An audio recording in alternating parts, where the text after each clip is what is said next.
You're listening to Four Things to Know, a WCCO daily news podcast. Today is Tuesday, March 31st. I'm Johnny Connor. Thank you for listening to Four Things to Know. Let's get to our top story today. We're learning new details of what police say happened the night GOP State Representative Elliott Engen was arrested for DWI. It happened early Friday morning, and as our Jason Rantala reports, police say Elliott denied drinking multiple times before changing his story. A White Bear Lake police report obtained by WCCO says a sergeant on patrol spotted Representative Elliott Engen's vehicle leaving the area of White Bear Bar just before 2 a.m. The report says Engen was speeding and that multiple signs of intoxication were noticed. Engen repeatedly denied drinking anything. The officer observed a bottle of alcohol in a child's car seat. One of the two other passengers, identified as State Representative Walter Hudson, said the bottle belonged to him. Engen reportedly said he was sober cabbing Hudson and the other passenger before a breath test showed Engen had a blood alcohol concentration of 0.13. Engen later admitted he drank two 12-ounce Coors Light beers at White Bear Bar. Engen released a statement today saying, quote, "To my family, colleagues, and constituents, I am deeply sorry. I strive to be a man of good character, and my actions fell short on Thursday night. I will learn from this. I will do better." We also reached out to Representative Hudson for comment, but we have not heard back. Minnesota House Speaker Lisa Dameth did send us a statement saying, quote, "The decisions made in this incident were unacceptable and fall short of the expectations I have for conduct of legislatures. I will be addressing this directly with both members involved." Number 2 today, it's everyone's favorite time of year, construction season. Many road projects are already underway, but get ready for even more. This morning, the Minnesota Department of Transportation said it is going to tackle more than 200 road construction projects this spring, summer, and fall. Here's the message from MnDOT Commissioner Nancy Daubenberger and State Patrol Captain Mike Lee. Minnesota has one of America's largest roadway systems and one of the best, and it takes a lot of work to keep our roads in top shape. And in our northern climate, summer is when we need to do most of that work. And there's a lot of work to do to keep our infrastructure in a state of good repair during that short season. MnDOT is working hard to serve you, and we appreciate your patience, your partnership, and your awareness as construction season kicks off. Slow down. Put away your cell phone and avoid distractions. Move over and give the workers some space to do their jobs. Expect delays, especially during peak travel times. Be patient and do the zipper merge. Avoid making unnecessary lane changes and never enter a blocked road with barriers or cones. Expect work zones to constantly change. From day to day, you could experience lane shifts, closures, narrow lanes, and moving workers and vehicles. If you're wondering how the road construction projects will impact your commute, you can always go to the 511 website or the app to get near real-time travel information. Now to number 3, a written threat led to the evacuation of a church in Hudson, Wisconsin this morning. It also led to an arrest. Around 10 this morning, the St. Croix County Sheriff's Office advised anyone within 800 yards of Faith Community Church to evacuate the area. Church officials then said they received a threat, but they did not offer specifics. They posted on social media in part, quote, "Please join us in praying for our local law enforcement and first responders as they continue their investigation." But then about 2 hours later, police told the church that there was no longer a threat to the building, saying a person had been taken into custody. All church programs and activities are now proceeding as scheduled. Your 4th thing to know today, with the Minnesota Twins home opener this coming Friday, the team introduced all of their new food and drink options for the season. Man, I wish that was my assignment today, but our Marielle Mose instead had the tough assignment going out to Target Field and doing a taste test. Here's Elle's review. Hey Johnny, it's Marielle. I am in the Champions Club here at Target Field. My taste buds are getting ready for opening day, which is this Friday of the new Twins season, trying all the new foods. Some that stood out to me are this year, they know Midwesterners love corn, so there's going to be elote at the ballpark. Also, they were wondering, what audience are we missing? What consumer are we not catering to, and that was the gluten-free community. There's going to be a dedicated gluten-free section at the ballpark this year that has gluten-free buns for brats and burgers, which is a staple at the ballpark, but also they're including a local gluten-free bakery, which will be providing cookies. And a fan favorite at this tasting so far has been local restaurant Izakaya is having a fish-shaped waffle covered in chocolate and ice cream, and it is delicious. Lots of yummy foods for opening day, which is again this Friday. Let's play ball.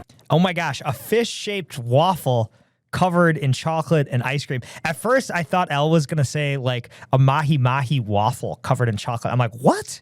But apparently it's just for the aesthetic, I guess. Not the top of my list. Give me the elote. That sounds great.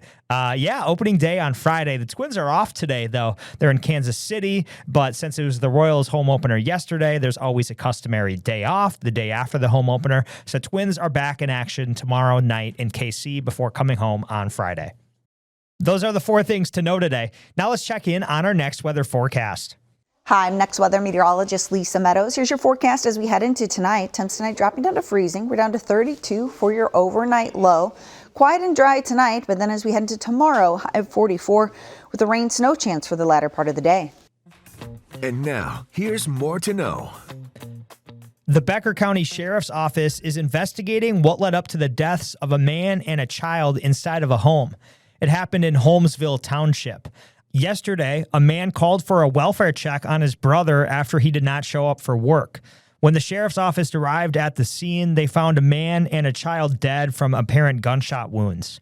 Police say the crime scene team is currently investigating. Details, like the names of the 2 people killed, will be released in the coming days. Now to another shooting. Police say the person who killed a 14-year-old in Burnsville is behind bars after a month-long search. Prosecutors charged 19-year-old Dakari Hood with second-degree murder. Court documents say witnesses saw Hood leaving the scene with a gun back in February. The victim, 14-year-old Charles Moore, was taken to the hospital but did not survive. Police issued a nationwide warrant for Hood's arrest last month, and he was just arrested last Friday. Now to the state capitol. We heard about potential changes to the state's red flag law that's designed to keep guns away from people who could hurt themselves or others. 2 years ago, the law kicked in that allowed for extreme risk protection orders. It allows family members, county attorneys, or top law enforcement officials to petition a court to temporarily suspend someone's access to guns. But the Chiefs of Police Association wants to expand who can make that request to all law enforcement, not just chiefs, which is how it is now. Jay Henthorne is the Richfield police chief. He says the public safety tool is being used more frequently. Now, I think as people are educated, especially law enforcement, and more comfortable with using the tool and seeing those situations where ERPO could obviously be used to help a family or help an individual, it's been used more. And therefore, I think that's why we're seeing the increase, because I think it's a tool that's being successful. We know that 60 extreme risk protection orders have been filed and granted in the first 2 months of this year. That's according to state data. The number of petitions more than doubled in 2025 compared to 2024, which was the first year of the law. Sticking with politics, remember back to yesterday when I told you that federal officials filed a lawsuit against the Minnesota Department of Education and the State High School League, saying the state of Minnesota is in violation of Title IX.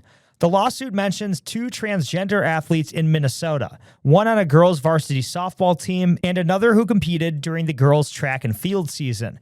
Suzanne Beecher is with Alliance Defending Freedom, and they sued over the issue nearly a year ago. The group is representing several Minnesota female softball players who played with and against a transgender athlete. When states have policies like this, it's very discouraging to girls who have poured their life into this to be the best they can be, and finding that their efforts are not paid off because of the advantages that males enjoy over females. In a statement to our newsroom, Attorney General Keith Ellison said in part, quote, "It is astonishing that any president would try to target, shame, and harass children just trying to be themselves, let alone a president. This new suit is just a sad attempt to get attention over something that's already been in litigation for months." Now, the Trump administration has filed similar lawsuits against Maine and California, but Minnesota has long resisted the federal push to ban trans athletes from girls' sports. You might remember a preemptive lawsuit filed last April. Across the country right now, more than 24 states have laws prohibiting transgender women and girls from participating in certain sports. Remember the names of those who died on the streets of Minneapolis. Bruce Springsteen launches his new tour in the Twin Cities. He'll take the stage at Target Center in Minneapolis. Now, Springsteen, we know, has been a vocal critic of the Trump administration's ICE surge in Minnesota. He says his new tour is a celebration of freedom. Now, if you'd like to go tonight, tickets start at around $60. Now to sports, a funny story I want to tell you about from yesterday. You may have seen the Wolves blow out the Mavs last night in Anthony Edwards' return. Remember, he missed 6 games in a row, but some eyebrows were raised at the start of the game when Ant was supposed to be on the floor for tip-off. He was nowhere to be found. Now, after the game, we found out why. The Athletic's John Krasinski asked head coach Chris Finch why Ant wasn't out there. Finch said, quote, "Nature calls, I guess." Then Ant later confirmed, yeah, you guessed it, he was using the bathroom. So that's why he missed the opening tip-off. He played well, too. Let's talk Vikings. Their interim GM, Rob Brzezinski, said yesterday that the team will exercise the 5th-year option on Jordan Addison that will keep the receiver in Minnesota through the 2027 season.